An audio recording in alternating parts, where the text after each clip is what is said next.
गेले 3 आठवडे राज्यभर झालेल्या गारपीट, वादळी वारे आणि पावसाचा महावितरणला जोरदार फटका बसलाय।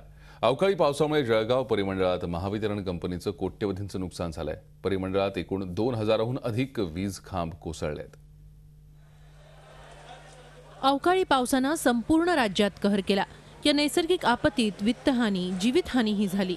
या आपत्तीची महावितरण कंपनीलाही मोठी झळ पोहोचली आहे। वादळी वाऱ्यामुळे वीज खांब कोसळणं, तारा तुटण्याचे प्रकार मोठ्या प्रमाणात धुळे जिल्ह्यात झाले। अनेक ठिकाणचा वीज पुरवठा खंडित झाला। त्यांच्या दुरुस्तीचं काम युद्धपातळीवर सुरू आहे। वीज पुरवठा सुरू करण्यासाठी परिमंडळातले 2600 कर्मचारी प्रत्यक्ष फील्डवर आहेत। खानदेशात धुळे, जळगाव आणि नंदुरबार जिल्ह्यात 2218 वीज खांब कोसळलेत।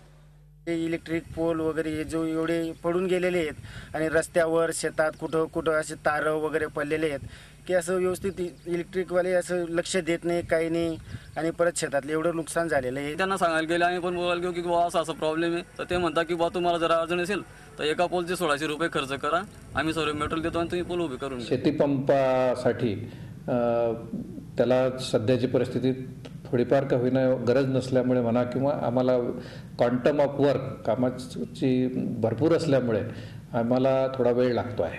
महावितरणनं विशेष पथक नेमून वीज पुरवठा पूर्वस्थितीत आणण्याचे प्रयत्न सुरू केलेत।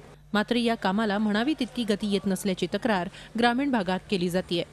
धुळ्याहून प्रशांत परदेशीसह ब्युरो रिपोर्ट, झी मीडिया, मुंबई। झी 24 तास रहा एक पाऊल पुढे।